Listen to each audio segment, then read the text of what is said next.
Hey folks, it's Gary here from Geo Etc. I thought I'd talk a little bit while I had an opportunity about why on the islands of Hawaii you have a wet side of the island and a dry side of the island. And it's all about orographic rainfall. So here I am standing on Hilo Bay, which is on the eastern and wettest side of the big island of Hawaii. And the reason that it gets so wet is because to the east of us for thousands and thousands of miles is nothing but the Pacific Ocean. Quite warm water, the wind's blowing across it because of the trade winds that blow in that direction in this part of the world. And as those winds blow across, they pick up moisture. That moisture just hangs in the air until it comes and it hits the slopes of the volcanoes, and you might just be able to see a slope of a volcano behind us here. That forces the air to go up. And as air rises, it cools. And as air cools, it can no longer hold the amount of water that it used to be able to hold. So the water condenses into these large cumulonimbus clouds that you can see.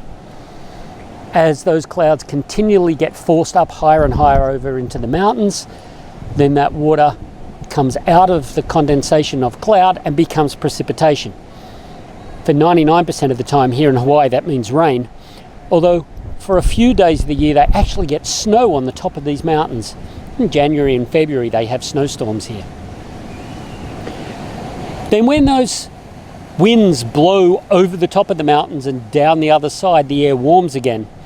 As it warms, it can take up a lot more moisture, so the condensation and the clouds all are absorbed back into the air, the warmer air, and that side of the island is dry.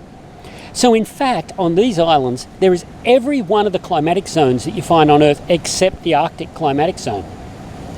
On this side of the island, on the Hilo side, the wet side of the island, it rains constantly. In fact, Hilo is the wettest city in the United States.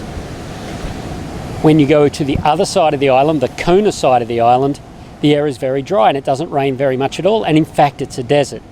So on this side of the island, we have the downpours of rain because of orographic rainfall.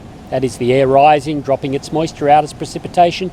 And on the other side of the island, it's a desert because it's a rain shadow, because the clouds, as they get blown over, get reabsorbed as the air drops and can absorb more water.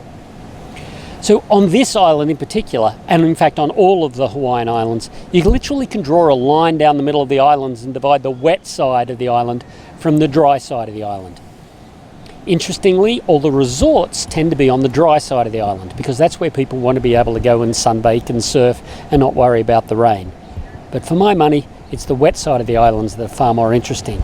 Lush rainforests, tropical ferns, amazing wildlife.